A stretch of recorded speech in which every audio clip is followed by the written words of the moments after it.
보내주신 설교 원고를 제가 대신 전하겠습니다. 기도하는 마음으로 들어주시면 감사하겠습니다. 제가 하는 게 아니고 방성모 목사님을 통해서 성령께서 우리에게 들려주시는 말씀으로 함께 은혜의 시간이 되었으면 합니다. 오늘의 말씀 제목은 절대로 하나가 될 수 없었던 사람들입니다. 기업마다 사람을 뽑을 때에 자격이라는 것을 봅니다. 아무나 뽑지 않습니다. 그래서 필기시험도 보고 면접시험도 봅니다. 대학에 입학할 때에도 자격을 보고 군대에 갈 때에도 군인으로서 합당한지 그 신체 검사도 하고 이렇게 자격을 봅니다. 만약에 자격이 미달하면은 자격 미달자는 뽑지 않습니다. 예수님도 자격을 받습니다. 어떤 자격을 보았는지 14절에 나옵니다. 이에 12를 세우셨으니 이는 자기와 함께 있게 하시고, 자기와 함께 할 사람, 이것이 예수님이 보시는 자격입니다. 여러분도 예수님과 함께 하기 위해서 이 자리에 나오셨습니다. 예수님은 합격이라고 말씀하십니다. 그런데 예수님께서 자신과 함께 할 사람이면은 오케이 하다 보니까 별별 사람들이 다 모여들었습니다. 예수님의 제자들은 어떤 사람들이었는가 살펴보도록 하겠습니다.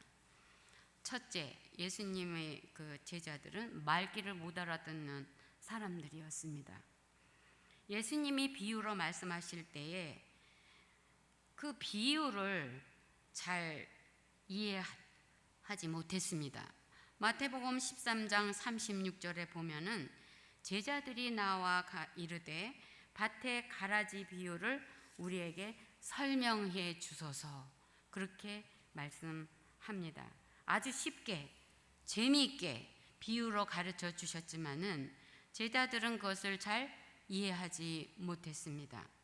그래서 설명을 해달라는 것입니다. 또 예수님께서 삼가 바리새인과 사두개인의 누룩을 주의하라 이렇게 하셨을 때 이 말씀은 바리새인과 사두개인의 그 교훈을 조심하라는 뜻인데, 제자들은 자기들끼리 논의를 한 다음에 우리가 빵을 가져오는 걸 깜빡 잊었네, 이렇게 얘기를 했습니다. 그 예수님께서 참 기가 차실 노릇입니다. 또 겟세마네 동산에서 시험에 들지 않게 깨어 기도하며 있어라 그렇게 했는데, 우리가 잘 아는 대로 예수님의 제자들은 콜콜 잠을 잤습니다. 세상적으로 말하면 제자들은 자격 미달자였습니다. 둘째, 제자들은 자기 스승을 망신시키는 사람들이었습니다. 하루는 밀밭 사이로 제자들이 지나가다가 배가 좀 고팠던지 밀을 훑어서 비벼 먹었습니다. 그런데 그날이 안식일이었습니다. 그것을 본 바리새인이 예수님께 항의했습니다. 왜 당신의 제자들은 하지 못할 일을 합니까? 그러면서 항의를 했습니다. 또 한 번은 예수님의 제자들이 씻지 않은 더러운 손으로 음식을 집어 먹었는데, 유태율법에는 음식 먹기 전엔 반드시 손을 씻도록 규정이 되어 있었습니다. 2000년 전에는 화장지가 없었습니다. 그래서 뒤를 본 다음에는 이렇게 손가락으로 처리를 하고 흙에다가 손을 비벼서 씻었습니다. 그래서 음식 먹기 전에는 반드시 손을 씻어야만 했습니다. 그런데 제자들이 손을 씻지도 않고 그냥 음식을 집어 먹은 것입니다. 그것을 본 바리새인들이 예수님한테 또 항의를 했습니다. 당신은 제자들에게 율법을 제대로 가르치기나 하는 거요? 이렇게 항의를 하면서 제자들을 예수님한테 망신살이 뻗치는 거를 탁 집어서 얘기를 했습니다. 셋째로, 절대로 예수님의 제자들은 하나가 될 수 없는 사람이었습니다. 한 번은 제자들끼리 예수님의 나라가 임할 때 하나는 자의정, 하나는 우의정짜리를 달라, 이렇게 하면서 싸웠습니다. 그러니까 이 제자들은 절대 하나가 될 수 없다는 얘기입니다. 본문 18절을 보겠습니다. 또 안드레와 빌립과 바돌로메와 마테와 도마와 알페오의 아들 야고보와 및 다데오와 가나안인 시몬이며, 이렇게 나옵니다. 마테와 가나안, 시몬, 이 사람들은 절대로 같이 할 수 없는 사람들이에요. 마테의 직업은 세리입니다. 당시 세리는 자국민에게 세금을 거두어 가지고 로마에게 바치는 사람들이었어요. 그러니까 매국노에 해당하는 사람입니다. 그래서 성전에서 세리의 헌금은 안 받았다고 해요. 법정에서 증인을 세울 때 세리는 증인으로 안 세웠다 해요. 그 사람들은 세리를 창녀보다 더 더럽게 취급을 했습니다.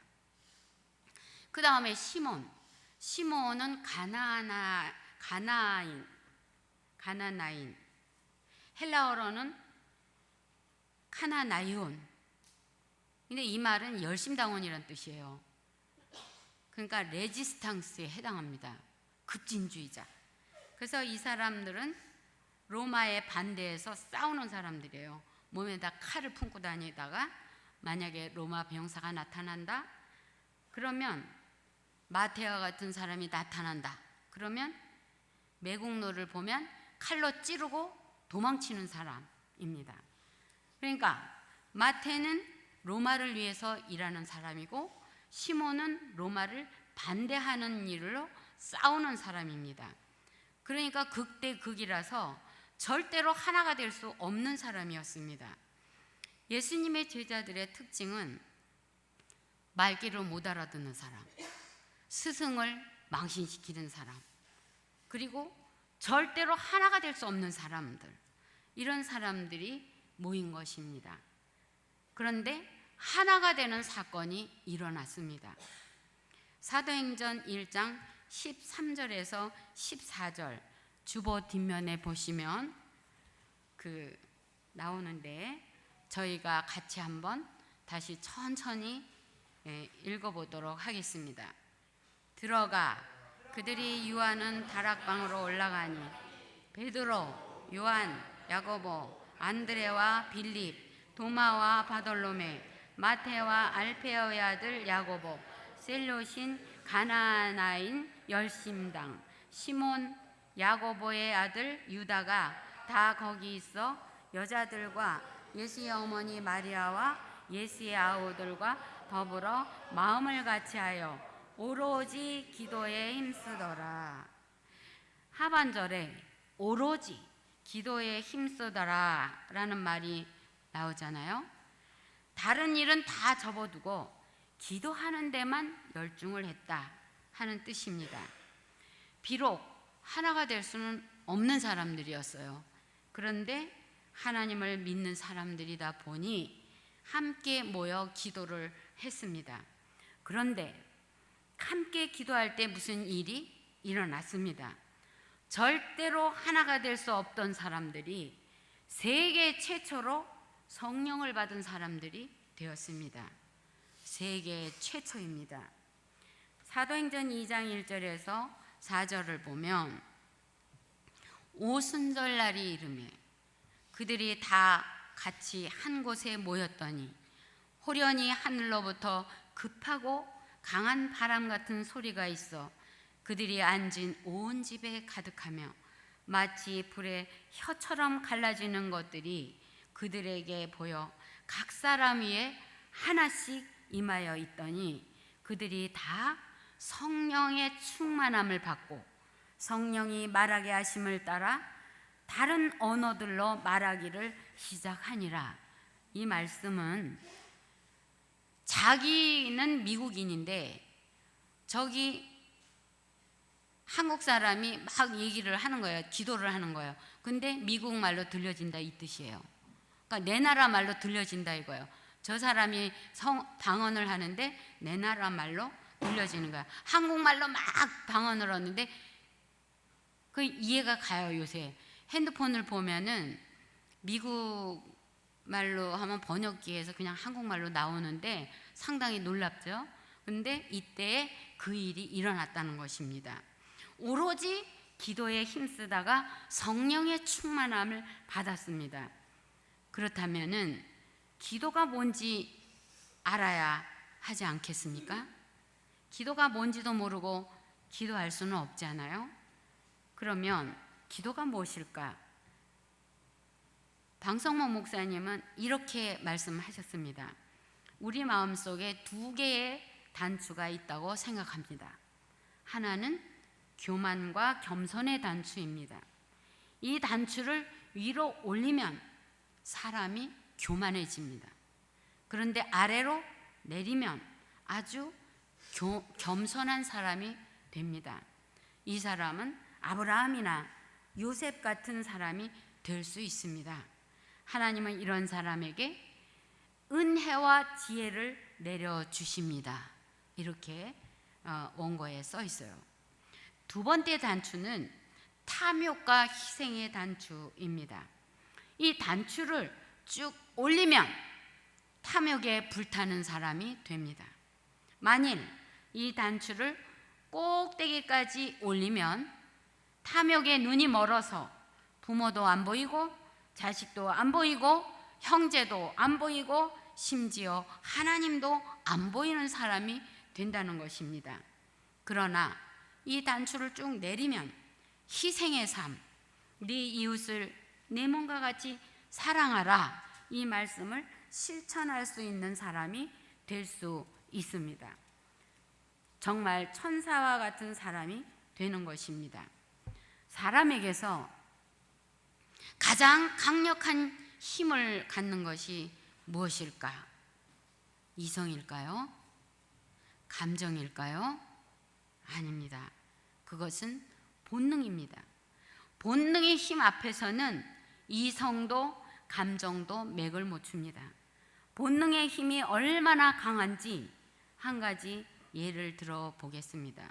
창세기 3장 거기에는 마귀가 하와를 유혹하는 장면이 나옵니다. 하나님이 참으로 너희에게 동산 모든 나무의 열매를 먹지 말라 하시더냐? 이렇게 물었습니다.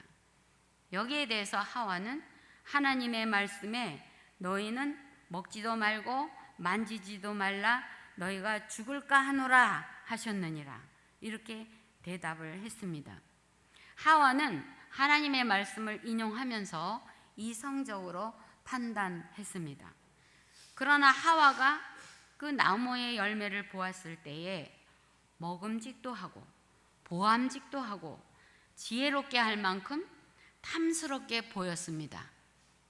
탐욕이 본능이 발동을 했습니다. 본능이 발동하자 하와는 그것을 따먹고 말았습니다. 하와의 본능은 하와의 이성적인 판단을 맥없이 무너뜨려서 본능이 이긴 것입니다. 인간의 본능은 이성도 감정도 다 제압을 합니다. 그만큼 본능은 아주 강력합니다.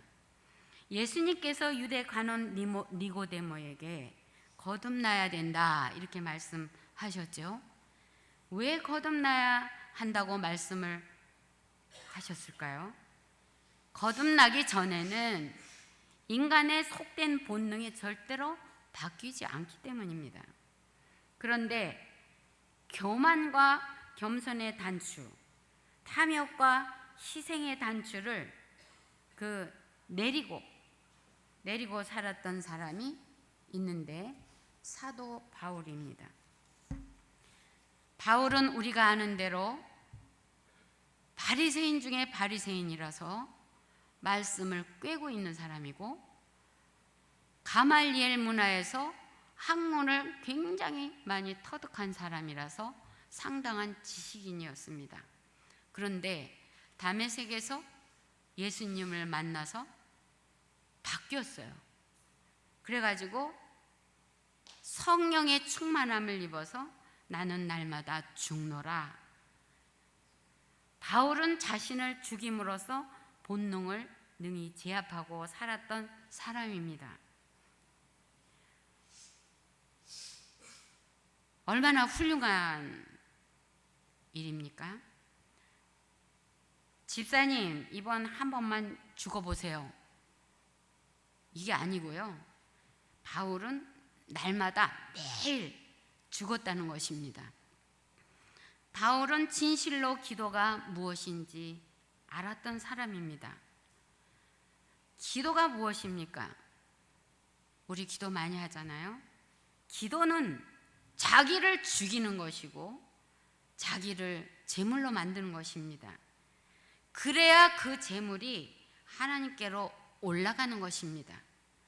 살아있는 제물은 하나님이 거절하십니다. 여러분 중에 상대방을 칼로 찔러 죽이고 싶을 정도로 미운 사람이 있습니까? 없잖아요. 그러면 여러분은 예수님의 제자들보다 착한 사람들입니다. 착한 사람들이 여기 모여 함께 예배를 드리고 있는 것입니다. 나를 죽이면 탐욕도 죽고, 나를 죽이면 교만도 죽고 다 죽습니다. 그런 제물의 기도가 하나님께 올라가는 것입니다. 그러면 그 다음에 성령의 역사하심으로 무슨 일이 일어납니다. 기도하겠습니다. 자비하신 하나님 아버지,